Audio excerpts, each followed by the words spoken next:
میں تو امتی ہوں اے شاہ امم، کر دے میرے آقا اب نظرے۔ شعبان کا مہینہ چل رہا ہے اور رمضان کی آمد ہے۔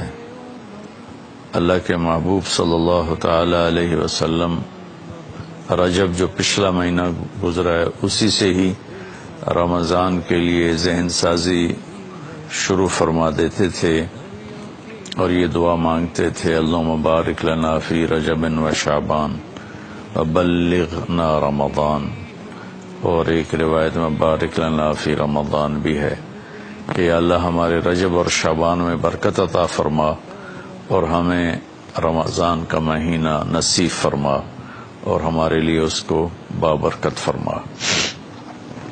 اور شعبان میں آپ کثرت سے روزے رکھتے تھے اور اس میں 15 شعبان کے بارے میں اس کے فضائل موجود ہیں احادیث پاک میں، اور فیہا یفرق کل امر حکیم امرا من عندنا انا کنا مرسلین، سورہ دخان کی یہ آیت ہے شروع کی، حامیم الکتاب المبین انا انزلناہ فی لیلۃ مبارکۃ۔ تو بعض مفسرین اس سے 15 شعبان لیتے ہیں اور کچھ لیلۃ القدر لیتے ہیں۔ تو 15 شعبان کے روزے کا اہتمام یہ ہر دور میں اللہ کے نیک بندے اس کا اہتمام فرماتے رہے، اور حدیث پاک میں بھی اس کی فضیلت آتی ہے کہ اس رات حدیث صحیح ہے، ان اللہ یطلع علی اہل الدنیا، اللہ تبارک و تعالی ساری دنیا کے انسانوں پر اس رات میں اپنی نظر کرم فرماتے ہیں اور ان کی بخشش کے فیصلے فرماتے ہیں، سوائے 2 شخصوں کے، الا المشرک والمشاہن، ایک جو شرک کرنے والا ہو یعنی غیر مسلم ہے، مشرک ہے، جو ایمان سے محروم ہے، اور دوسرا مشاہن کون ہے؟ کینہ رکھنے والا، ایک دل کی کیفیت ہے بغض اور اس سے شدید ہے کینہ۔ بغض ہوتا ہے کہ مجھے کسی سے نفرت ہو گئی، اس کیفیت کا نام بغض ہے، اور کینہ اس سے شدید ہے کہ نفرت بھی ہے اور اس سے نقصان پہنچانے کا پکا ارادہ بھی ہے۔ اس کیفیت کو، جس میں کسی کو نقصان پہنچانے کا ارادہ چل رہا ہو، اسے شحناء کہتے ہیں، اور اس کیفیت والے کو مشاحن کہتے ہیں، اور ہماری زبان میں اسے کینہ کہتے ہیں۔ تو اس رات میں اللہ تعالیٰ بخشش فرماتے ہیں۔ اس رات کا روزہ اللہ کے محبوب صلی اللہ تعالی علیہ وسلم رکھا کرتے تھے، اور بعض روایت میں 1 سال کے صغیرہ گناہوں کی بخشش کی بھی فضیلت بیان کی گئی ہے۔ بہرحال ہر دور کے صالحین، علماء، صوفیاء اس روزے کا اہتمام فرماتے چلے آئے ہیں۔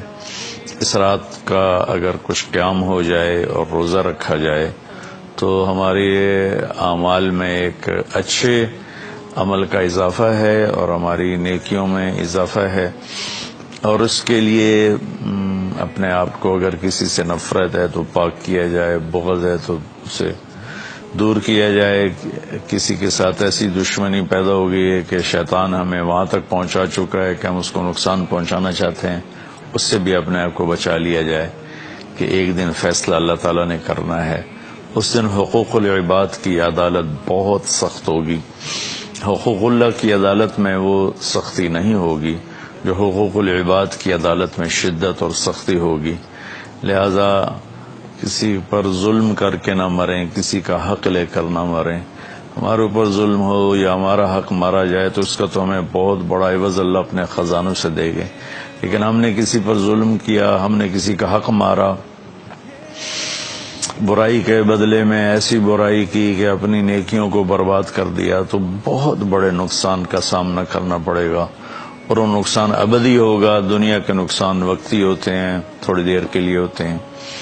تو اس رات کے لیے کوئی جاگنے کا بھی اہتمام ہو جائے، روزہ بھی رکھ لیا جائے، اگر رمضان آ رہا ہے اس کے لیے دعا مانگی جائے، اللہ تعالی ہمارے رمضان میں برکت عطا فرمائے اور ہمیں اس کے استقبال کی اللہ تعالی ہمیں توفیق نصیب فرمائے۔ اپنے دل کو صاف رکھنا میرے نبی کی بہت بڑی سنت ہے. آپ نے حضرت انس سے فرمایا بیٹا اپنے دل کو سب سے صاف رکھا کر. ان قدرت ان تصبح وتمسی وليس في قلبك غش لأحد.